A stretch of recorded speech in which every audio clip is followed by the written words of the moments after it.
അസ്സലാമു അലൈക്കും വറഹ്മത്തുള്ളാഹി വബറകാതുഹു. എല്ലാ കൂട്ടുകാർക്കും പുതിയൊരു വീഡിയോയിലേക്ക് സ്വാഗതം. ഇന്നത്തെ വീഡിയോ എന്ന് വെച്ചാൽ വളരെ വളരെ പ്രധാനപ്പെട്ട ഒരു കാര്യമാണ്.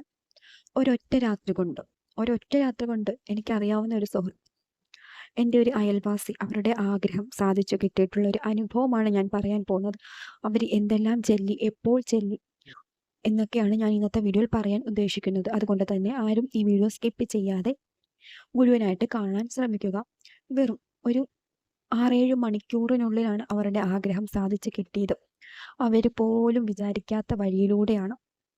അതുകൊണ്ട് നമ്മൾ അല്ലാഹു സുബ്ഹാനഹു തആലയെ മുറുകെ പിടിച്ചു കഴിഞ്ഞാൽ നടക്കാത്തതായിട്ട് തന്നെ ഒന്നുമില്ല എന്ന് നമ്മൾക്കറിയാം. പക്ഷേ എങ്കിൽ പോലും നമ്മൾ അത് ചെയ്യാൻ സാധിക്കുന്നില്ല. നമുക്കങ്ങോട്ട് ചെയ്യാൻ മനസ്സ് വരുന്നില്ല. മടി, നമസ്കരിക്കാനുള്ള മടി, ദുആ ചെയ്യാനുള്ള മടി. ഇതിനൊക്കെ എന്തിന് മടി കാണിക്കണം? നമ്മൾക്ക് വേണ്ടിയിട്ടല്ലേ, നമ്മുടെ ജീവിതത്തിൽ ഉണ്ടാകുന്ന ബർക്കത്തിനും ഹൈറിനും വേണ്ടിയിട്ടല്ലേ ഇതൊക്കെ ചെയ്യുന്നത് എന്നുള്ളൊരു വിശ്വാസം മനസ്സിൽ കൊണ്ടുവരിക. ഇങ്ങനെ ഞാനിത് ചെയ്തു കഴിഞ്ഞാൽ എൻ്റെ ജീവിതത്തിലാണ് എനിക്ക് ബർക്കത്തും ഹൈറും ഉണ്ടാകാൻ പോകുന്നത്, എൻ്റെ ജീവിതമാണ് രക്ഷപ്പെടാൻ പോകുന്നത് എന്നുള്ള ഒരു ചിന്ത മനസ്സിൽ കൊണ്ടുവരിക എന്ന അന്നേരം നമുക്ക് നമ്മുടെ മടിയും എല്ലാം മാറി കിട്ടുന്നതാണ്.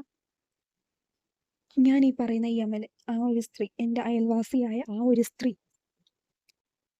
തഹജ്ജുദ് നമസ്കാരത്തിന് ശേഷം ചൊല്ലി. ളുഹറിന് മുന്നേ ആയിട്ട് അവരുടെ ആ ആവശ്യം സാധിച്ചു കിട്ടി. അവർ ചൊല്ലിയിരുന്നത് എന്താണെന്ന് വെച്ചാൽ സൂറത്തുൽ ഫത്തഹ്. നമുക്കെല്ലാവർക്കും അറിയാവുന്നതാണ്. അത്രയ്ക്ക് മഹത്വമേറിയ ഒരു സൂറത്ത് കൂടിയാണ് സൂറത്തുൽ ഫത്തഹ്.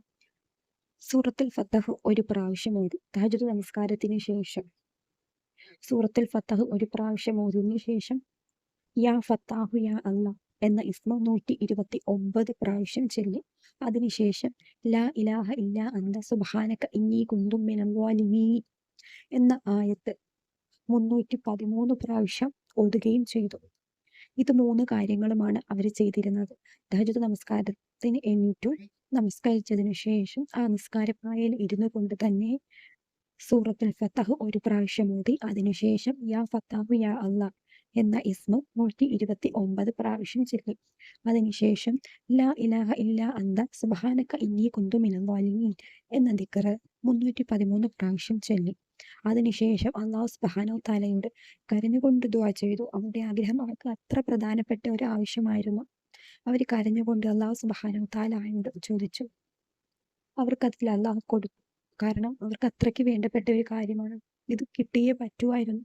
അന്നത്തെ ദിവസം കിട്ടിയാൽ മാത്രമേ അതുകൊണ്ട് അവർക്ക് ഉപകാരമുള്ളൂ. അതുകൊണ്ട് അവർ ആത്മാർത്ഥതയോടുകൂടി അള്ളാഹുവിനെ വിളിച്ചു. അള്ളാഹു അവരിലേക്ക് വിളി കേട്ടു. അവരുടെ വിളി പടച്ചവൻ കേട്ടു. അവർക്ക് വേണ്ടത് അള്ളാഹു കൊടുത്തു. അതുപോലെ തന്നെ നമ്മളും അള്ളാഹുവിനെ വിളിച്ച ഹൈറായിട്ടുള്ള കാര്യങ്ങൾക്ക് വേണ്ടി നമ്മൾ അള്ളാഹു സുബ്ഹാനഹു തആലയെ വിളിച്ച അള്ളാഹു നമുക്കത് പ്രതിഫലം വളരെ വളരെ പെട്ടെന്ന് തന്നെ നമുക്ക് കിട്ടും.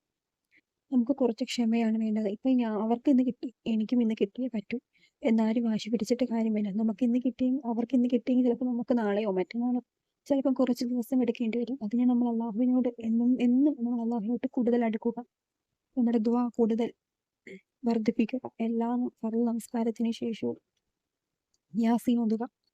നബി സല്ലല്ലാഹു അലൈഹി വസല്ലമയുടെ പേരിൽ യാസീൻ ഓതുക, ദിക്റുകൾ ചൊല്ലുക, ഇസ്തിഗ്ഫാർ വർദ്ധിപ്പിക്കുക. നമ്മളെ കൊണ്ട് കഴിയുന്നതെല്ലാം നമ്മൾ ചെയ്യുക. നമുക്ക് എപ്പോഴൊക്കെയാണ് പറ്റുന്നത്, ആരും തന്നെ തഹജ്ജുദ് നമസ്കാരം മുടങ്ങാതെ ഇരിക്കുക. കാരണം അത്രയ്ക്ക് ഗുണമുള്ള ഒരു നമസ്കാരമാണ്. നമ്മുടെ ജീവിതത്തിൽ ഉണ്ടാകുന്ന എല്ലാ ബുദ്ധിമുട്ടുകളും പ്രയാസങ്ങളും എല്ലാം നീങ്ങി കിട്ടുന്നതാണ് ഈ ഒരു ഒറ്റ നമസ്കാരം കൊണ്ട്. ആത്മാർത്ഥതയോട് കൂടി ഇത് നിർവഹിക്കുക. നമ്മുടെ ജീവിതത്തിൽ ഉണ്ടാകുന്ന എല്ലാ ബുദ്ധിമുട്ടുകളും അല്ലാഹു സുബ്ഹാനഹു തആല വളരെ പെട്ടെന്ന് മാറ്റി തരുമാറാകട്ടെ. ആമീൻ യാ റബ്ബൽ ആലമീൻ.